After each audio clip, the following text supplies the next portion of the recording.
Have you ever seen text where images are inside the letters and thought, yeah, this looks cool, but probably paid? Well, good news. Today, I'll show you how to put pictures inside text in Canva, completely free and in just a few clicks. Let's jump straight into it. First, go to the Apps section inside Canva. In the search bar, type Frame Maker. This is the app.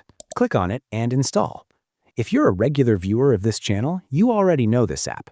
I've made several tutorials on it before because it's amazing for creating custom frames. But today, I want to show you something new, a free feature called Text Frames. Switch to the Text Frames option. Now simply type your text here. I'll type my word. Above, you'll see an option called Split into Images. If you turn this on, each letter becomes its own separate frame. This is perfect if you want different images inside each letter. For now, I'll turn this off so the whole word stays as one frame. If you're using the Pro version, you'll also get the option to change the font family.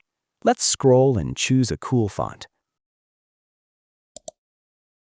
Nice! Font updated. You can also adjust the letter spacing from here to make the text look more balanced. Once everything looks good, click Add to Design. And just like that, your text frame is ready. Let's increase the size of the text frame. Let's also add the split version so you can clearly see the difference between. I'll make both the same size so the comparison is clear.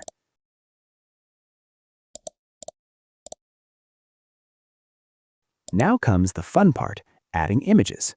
Go to Elements, search for something like Nature, and open Photos. Drag and drop the image, and boom, the image goes inside the text. You can double-click and adjust the image however you like. Now look at the split text below.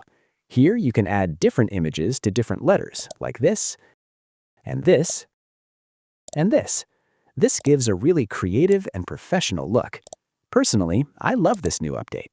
So yeah, that's how you can put pictures inside letters in Canva, using a free method. Let me know in the comments, which version do you like more, single image text or split letter images? And if you want to learn other powerful features of this app, watch this video next. I'll see you there.